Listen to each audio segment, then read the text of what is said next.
The volume of water to be added, water का कितना volume add करेंगे इसमें, ठीक है, जिससे कि तुम्हारा 0.5 नॉर्मल का जो H2SO4 का सॉल्यूशन है वो कन्वर्ट हो जाएगा 10 देसी नॉर्मल सॉल्यूशन में, मतलब कि n/10 नॉर्मल सॉल्यूशन हो गया। और जब भी तुम वाटर का वॉल्यूम ऐड करोगी ना इस वॉल्यूम में, जो H2SO4 का वॉल्यूम है, इसमें जब भी वाटर ऐड करोगी तो उसका कंसंट्रेशन कितना हो जा रहा है, 10 डेसी नॉर्मल हो जा रहा है, ठीक है। तो ये तुम्हारा जो होगा ना ऐसे भी लिख लो, जब भी ऐड करोगी वाटर को तो दोनों का वॉल्यूम ऐड होगा ना। मान लेते कुछ x वाटर का वॉल्यूम ऐड हो रहा है, x लीटर, कितना में 100 ml, ठीक है। ये तुम्हारा फाइनल वॉल्यूम आ गया। और फाइनल कितना 10 डेसी नॉर्मल बोला है ना कंसंट्रेशन, उतना। और कितना मिला रहे हो 0.5 नॉर्मल सॉल्यूशन में, और उसका वॉल्यूम कितना हो गया 10, ठीक है, सेंटीमीटर क्यूब। और इस वाले कंसेप्ट से आएगा N1V1 N2V2। देखो कुछ इनिशियल इसका कुछ नॉर्मलिटी था जो कि दिया हुआ 0.5 है, और इनिशियल इसका कुछ वॉल्यूम है जो कि 100 सेंटीमीटर क्यूब दिया हुआ है। अब जब वाटर कुछ x ml वाटर हम ऐड कर रहे हैं, x सेंटीमीटर क्यूब भी मानो जो यूनिट दिया हुआ वॉल्यूम में, कुछ x सेंटीमीटर क्यूब हम वाटर ऐड कर रहे हैं इसमें, तो इसका जो कंसंट्रेशन है वो 10 डेसी नॉर्मल हो गया है, ठीक है। तो x मानते हैं x सेंटीमीटर क्यूब तुम्हारा वाटर ऐड हुआ है 100 सेंटीमीटर क्यूब में, और जब और इतना x सेंटीमीटर क्यूब वाटर तुम्हारा इतना में ऐड होके 100 सेंटीमीटर क्यूब में ऐड होके, और तुम्हारा जो कंसंट्रेशन फाइनल वाला बना रहा है ना सॉल्यूशन का, वो n/10 जिसको डेसी नॉर्मल बोल रहे हैं, ठीक है। अब इसको कैलकुलेशन ही तो करना है 0.5, ठीक है। देखो तो ये 50 हो जाएगा ना सेंटीमीटर क्यूब, ये देखो ये n/10 है, और ये तुम्हारा x + 100 सेंटीमीटर क्यूब है, ठीक है। इसको इधर मल्टीप्लाई करो तो 500 सेंटीमीटर क्यूब हो गया, बचा x + 100 सेंटीमीटर क्यूब। अब x जो है वॉल्यूम ऑफ वाटर है जो कि हम ऐड कर रहे हैं, और फाइनल कंसंट्रेशन क्या बना रहे हैं, देसी नॉर्मल यानी n/10 बना रहे हैं, यानी इसको 0.1 नॉर्मल भी बोल सकते हैं, ठीक है। चलो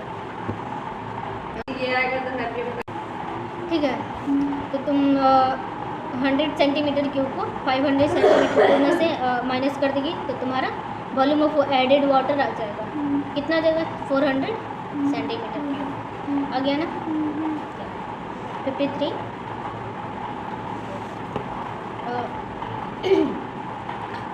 what is molarity of H2SO4 that has a density दिया हुआ कितना 1.84 ग्राम पर cc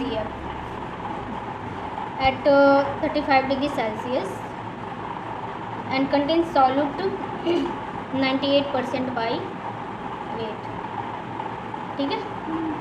H2SO4 का सॉल्यूशन है, ठीक है, कुछ नहीं तो वाटर है सॉल्वेंट, ठीक है।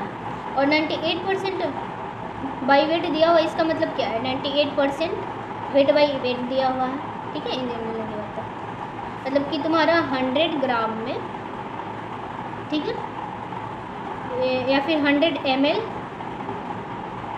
सॉल्यूशन में तुम्हारा जो 98% दिया हुआ ना 98% बाई मास, यानी 98 ग्राम तुम्हारा सॉल्यूट हो जाएगा ऊपर का, ठीक है। और हाँ 2 ग्राम तुम्हारा क्या हो जाएगा सॉल्वेंट, ठीक है। मोलरिटी पूछ रहा है ना H2SO4 का, सॉल्यूट का तुमको क्या दिया हुआ है वेट दिया हुआ है, H2SO4 है ना, इसका मोलिकुलर वेट कितना होता है 98 होता है। तो मोल निकालने के लिए वेट बाई मोलिकुलर वेट 98, हाँ 98 ग्राम वेट है, और ये मोलिकुलर वेट 98, 98 तुम्हारा दिया हुआ है 98 ग्राम वेट, और मोलिकुलर वेट 98 ग्राम होता ही है। तो मोल निकालने के लिए वेट बाई मोलिकुलर वेट 98/98, 1 मोल आ गया। चलो अब मोलरिटी पूछ रहा है ना, मोलरिटी इसको तो क्या होता है, weight of sorry mole of solute, ठीक है, upon volume of solution in litre. Mole तो निकल गया, वॉल्यूम ऑफ सॉल्यूशन निकालोगी ना, देखो दैट हैज़ डेंसिटी, सॉल्यूशन का डेंसिटी दिया हुआ है तो वही है, वॉल्यूम ऑफ सॉल्यूशन निकालना है ना। तो मास इक्वल टू क्या होता है, volume of solution, mass equal होता है वॉल्यूम इंटू डेंसिटी, ठीक है। तो अगर सॉल्यूशन का मास है, सॉल्यूशन का डेंसिटी है, और सॉल्यूशन का वॉल्यूम निकलेगा, हाँ। तो मास कितना हो जाएगा तुम्हारा पूरा सॉल्यूशन का, 100 ग्राम। वॉल्यूम ऑफ सॉल्यूशन निकालना है, डेंसिटी दिया हो 1.84 ग्राम, ठीक है। चलो वॉल्यूम ऑफ सॉल्यूशन निकालने के लिए इसको ले जाओगी ना इधर, 100 अपॉन, ठीक है। ये वॉल्यूम ऑफ सॉल्यूशन किस में आया है, ml में आएगा ऑब्वियसली, अगर ग्राम में है तो। लेकिन अब वॉल्यूम ऑफ सॉल्यूशन हमको क्या चाहिए, लीटर में चाहिए ना। मोल ऑफ सॉल्यूट लिख लो, 1 आया है, volume of solution in litre चाहिए, ml में आया है, लीटर में कन्वर्ट करने के लिए 10⁻³ से मल्टीप्लाई कर देंगे। तो मल्टीप्लाई करेंगे तो ये कैंसिल आउट होगा, ऊपर क्या बचेगा, 10⁻⁻1 बचेगा। चलो volume of solution in litre लिखो, क्या 10⁻⁻1 अपॉन 1.84, ये पलट के ऊपर जाएगा ना, 1.84 अपन नीचे 10⁻⁻1, 10⁻⁻1 मतलब 0.1, ये पॉइंट और ये पॉइंट कैंसिल होगा, तो एक पॉइंट इधर के साथ क्या आ जाएगा ना, ये तो कितना आएगा 18.4, ठीक है, m, ठीक है। आंसर दिया है 53, ठीक है। फार्मूला तुम याद रखना, ये यूनिट नहीं है ना। मतलब मास निकालने के लिए वॉल्यूम इंटू डेंसिटी होता है, ठीक है। और बाकी मोलारिटी का formula number of mole of solute upon volume of solution, इसमें लीटर में। मोलारिटी निकालने के लिए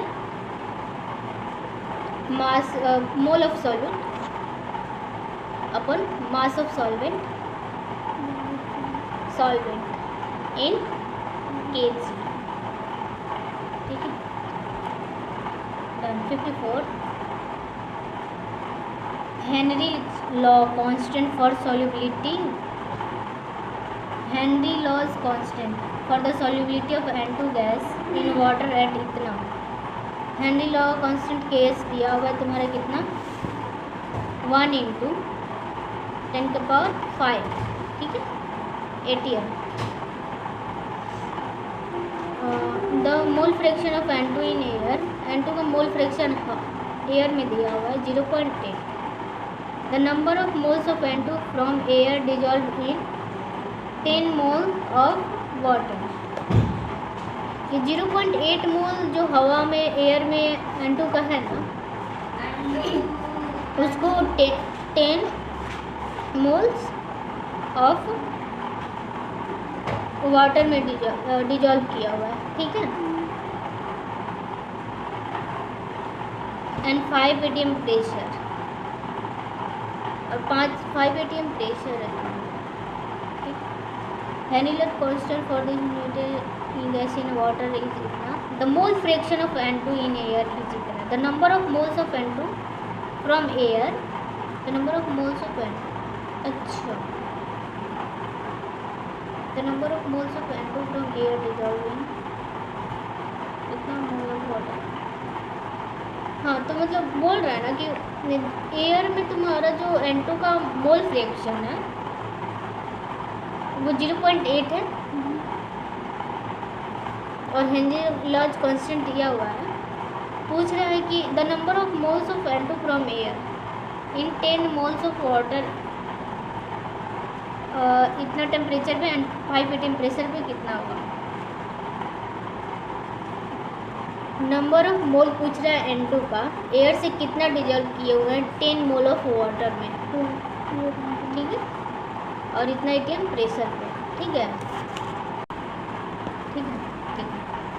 तो 1 molar aqueous solution of urea contain 60 gram of urea in 1 kg या 1000 ग्राम ऑफ वाटर। 1 मोलर मतलब कि 1 मोल सॉल्यूट का 1000 ग्राम या फिर 1 kg सॉल्वेंट में। तो 60 ग्राम यूरिया का दिया हुआ है ना, वेट दिया हुआ है 60 ग्राम, मॉलिक्यूलर वेट कितना होता है 60 होता है, तो 1 मोल आ जाएगा, और सॉल्वेंट दिया हुआ है 1 kg यानी 1000 ग्राम वाटर। और इसको ये डिफाइन कर रहा है 1 मोल सॉल्यूट का 1000 ग्राम या फिर 1 kg सॉल्वेंट में ही 1 मोलर बोलते हैं। कोई भी सॉल्यूट लो उसका 1 मोल होना चाहिए 1000 ग्राम में या फिर 1 kg सॉल्वेंट में। कोई भी सॉल्यूट ले लो, NaCl ले लो, तुम्हारा H2SO4 ले लो, कोई भी सॉल्यूट हो उसका 1 मोल होना चाहिए, ठीक है, 1000 सॉल्वेंट में। इन जनरल सॉल्वेंट वाटर होता है।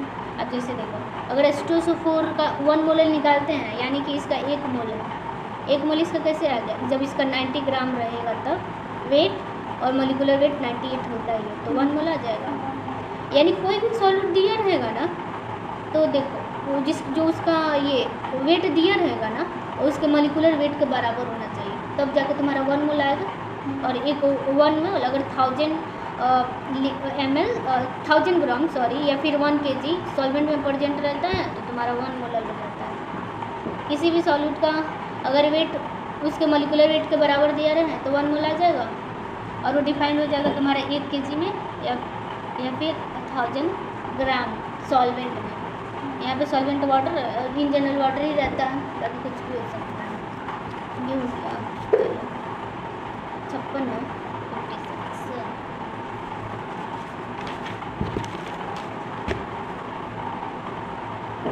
56 2 नॉर्मल है, एक और सोल्यूशन, ठीक है, ऑफ H2SO4।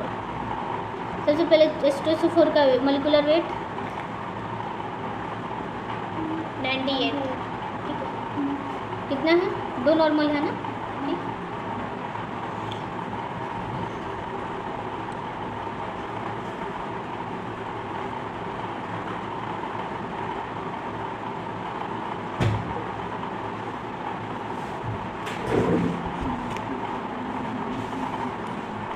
ठीक है, तो 2n एक और सोल्यूशन है ऑफ H2SO4 का, ठीक है। इसका मोलिकुलर वेट कितना हो गया 98 हो गया।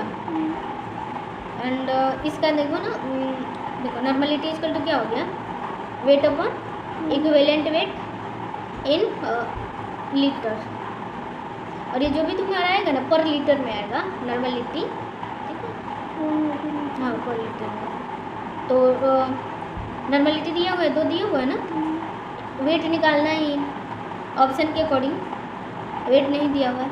इक्विवेलेंट वेट क्या होता है, molecular weight upon n factor होता है। तो मोलिकुलर वेट कितना है 98 अपॉन n फैक्टर कितना 2,